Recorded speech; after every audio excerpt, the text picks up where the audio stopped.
Hello my family, அஸ்ஸலாமு அலைக்கும். இட்லி மாவு கல் மாதிரி இல்லாமல் சாஃப்டாக புசு புசுன்னு குஷ்பு இட்லி வீட்லேயே எப்படி ரெடி பண்ணுறதுன்னு பார்க்கலாமா? வீடியோ ஸ்கிப் பண்ணாமல் லாஸ்ட் வரைக்கும் பாருங்கள். எப்படி செய்யுதுன்னு பார்க்கலாம். இன்றைக்கி சட்னியும் அல்டிமேட்டு. வீடியோ ஃபுல்லாக பார்த்துட்டு உங்களுடைய ஃபீட்பேக் எனக்கு கமெண்ட்டில் சொல்லுங்கள்.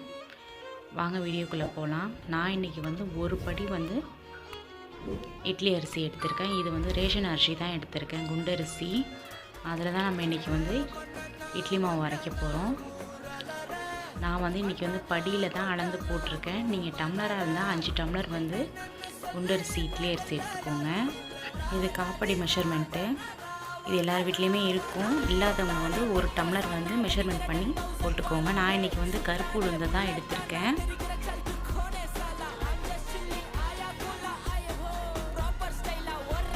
அடுத்து 1 ஸ்பூன் வெந்தயம் சேர்த்து